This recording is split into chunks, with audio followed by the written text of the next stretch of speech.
Hi again, and welcome back to another episode of The Art of Business English. Now, in today's episode, it's going to be part two in a two-part series on simple expressions to help you sound more persuasive for negotiating.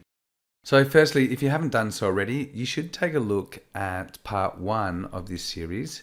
And if you are required to negotiate in your working life, then this series is definitely for you.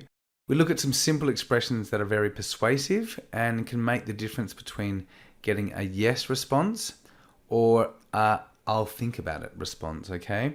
So the best thing about today's episode is that the expressions are so simple to implement. Our objective here is to get you feeling more confident and when leading the negotiation, and to know when the right time is to use these magic words. Now, what I did was last week we looked at expressions, 3 expressions specifically.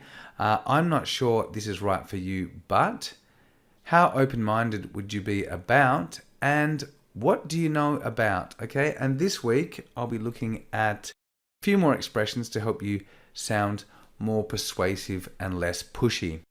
So in today's episode, we're going to be covering 3 simple expressions to make you sound more persuasive. I'll give you examples of how you can use them, and then I'll give you some reasons of why they're so effective, okay? And a little bit of grammar in there as well. So how would you feel is the first one. Let's get started with that. So the first thing we need to have clear is the basis of why people make decisions, okay? So most people are motivated by obtaining something new and desirable, or they're motivated by wanting to avoid losing what they have. So therefore, if we want to motivate people to buy our product or service, we need to show them how they're going to win, or even better, show them how they're going to avoid losing. So people are really motivated more by avoiding loss than they are by actually gaining something new, okay? So secondly, we also need to understand that people make decisions based on emotion and logic. However, decisions are always made for emotive reasons. Then the brain logically justifies the decision. So, for example, people, when they buy an iPhone, they do so for emotional reasons, and then they justify the purchase with logical ones, such as the characteristics and the functionality of the phone. But we don't actually buy the phone because of this, we buy it because of the way it makes us feel. So if we understand the motivation behind why and how people make decisions, then we can use the expressions, how would you feel if, in a very effective way. This expression is effective because you allow the other person to think and imagine about the future, and you trigger the emotional senses of how they will feel when they succeed or avoid loss as a result of what you are trying to help them with. So the beauty is that they create the idea in their mind and they connect those ideas with their own emotional feelings. So you don't even need to create those images for them. Okay, so let's look then at some examples. How would you feel if this decision led to a 6-figure income? Okay, 6-figure income is in the hundreds of thousands. How would you feel if you missed this opportunity and your competitors crushed your business? So that's avoiding pain. How would you feel if you could quit your current job and do what you have always dreamed of? How would you feel if you risked everything and then lost? Okay, again, avoiding pain. How would you feel if in the next 12 months you had quit your job, launched an online business, and only worked 4 hours a week? So you can basically see that just by hearing these expressions, we already start to put ourselves in the situation of the person, and we start to imagine what our life would be like. Okay, so it's very simple. Just by saying, how would you feel if, and then creating the scenario, we can lead a person towards the type of decision or outcome that we want, okay? So let's take a look at the next expression. Just imagine. So the next expression is one of my favorites. The reason why I love it so much is that it does all the work for you, ¿vale? So it's impossible for you to create a perfect picture in your potential customer's mind, okay? So why not get them to do it for you? That's basically the premise behind Just Imagine. So going back to what I said earlier, people basically make decisions based on emotions. So for that to happen, people must first imagine the scenario and then the outcome and how the result of their decision will look. So this means people basically imagine themselves doing something before they actually do it. So our mind is incredibly powerful, and in most cases we must visualize ourselves completing a marathon before we actually decide to do a marathon.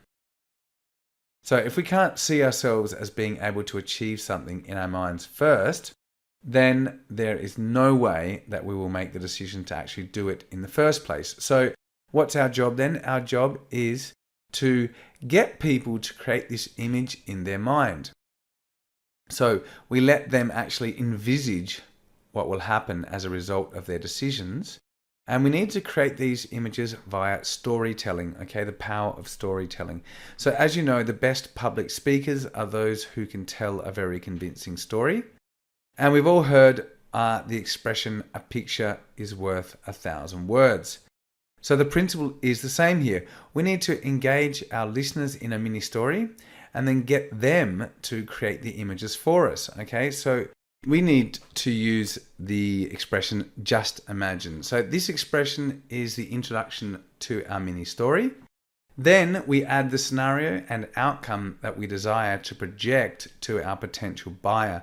So they then start to imagine the outcome that we are trying to project and directing them towards the decision that we want them to take. So basically, let's take a look then at some examples. Just imagine how amazing this weekend will be. Just you and me, an amazing hotel, and full body massage. Just imagine what your partner would say when you drive into the garage with a surprise new car for them.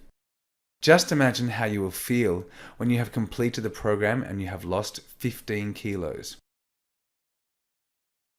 Just imagine how you will feel when you walk into your boss's office and tell him you resign. So using this technique, it makes people create their own story in their mind, and it gets them thinking about the outcomes that you want them to see. Okay, so people's imagination can create a much more vivid and real scene than you could ever transmit with your words. Okay, so let's look at the last expression in today's two-part series, and this one is if and then. So this is basically using conditional sentences. Conditional statements are a fundamental part of negotiating, okay? So let's quickly review some of them. Here I'm going to review the two most common ones we use in negotiating, and that's the first and the second conditional. Okay, these two conditionals basically are formed with the following structure. The first conditional is with the subject, with if plus subject, okay, plus the simple present plus the future simple. So an example of that would be, if you give us a 10% discount, then we will accept the offer. Okay, so on the condition of the discount, the offer will be accepted. Now, the second conditional is less probable, and that is if plus subject plus simple past plus would or could. So you're using a conditional there. So an example of this is, if you gave us a 10% discount, then we would accept the offer. Now remember, the first conditional is much more probable than the second conditional, and this means that if you use the first conditional, then you are more open to accepting the results of the condition. So we can modify how committed we are to a decision by either using the first or the second conditional. Obviously, if you want to be less direct and less committed, you would use the second conditional. Now, on to the expression for this episode. Our brain basically has been programmed from a young age to interpret conditions. So what do I mean by that? Well, for example, have you ever heard your parents say to you, if you don't do your homework, then you won't go to the party, okay? So that's a condition with a threat attached to it. This is an example of an if condition of if plus then, and that it basically elicits an emotional response, okay? So, if we didn't do our homework, our parents threatened that we wouldn't go to the party. So we would probably, based on this condition, do our homework because we want to go to the party. So we can use the same techniques in our negotiations to encourage people to make a decision based on condition. The if-then structure is the first conditional, okay? So this means that it is quite a high probability. And the only thing that needs to happen for the first conditional to occur is that the condition is met, okay? So that the condition that's being set is met. So by setting these conditions, you can attach guarantees that are very difficult for people not to believe. So for example, we've been conditioned to believe this if plus then conditional structure from a very young age. So let's take a look then at some examples of this in action. If you decide to try out our company, then I promise you'll have 30 days to change your mind. Next one, if you accept my proposal, then you will get an additional month for free. If you want to lose weight and feel 10 years younger, then this is the program for you. If you have always seen yourself as a successful business person, then this training program will take you to the next level. Okay, so you can see here that we can use it also to create emotional conditions as well. We can attach emotion to it because we can make the person envisage themselves, okay, in a specific situation. For example, if you've always seen yourself as a successful business person, most people like just think of themselves as successful. So what is also interesting to point out is that these expressions are also very effective in your sales copy or sales pages. So you can motivate people to take decisions by creating these conditional messages that people will naturally accept. Okay, so basically, what is the next step? Well, I think you should all take a look at purchasing the book, Exactly What to Say, the Magic Words for Influence and Impact. Basically, there are many more examples and explanations in the book. I've only included a couple here. It's a great read and it's very short, and it's really, for me, it's perfect for English language learners. The link is in the show notes below, and you can also check out and download a copy of the Magic Words ebook, okay? And everything is in the show notes. And as always, the best way to implement these expressions is to plan on using a few in your next negotiation. And you can also try and use them in your written communication to start practicing without any pressure.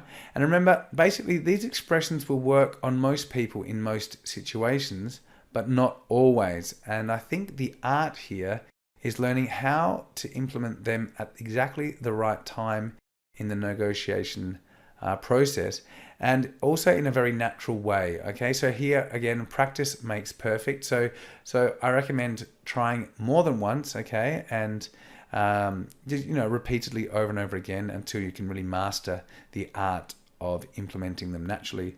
So that is it, really. That's for some final thoughts for today. Well, basically, I trust you have enjoyed today's episode and these little expressions to make you sound more persuasive in your next negotiation. Just imagine how you feel when you close the next deal successfully, and how will you feel when you get a big commission check from your boss with a massive smile on his or her face.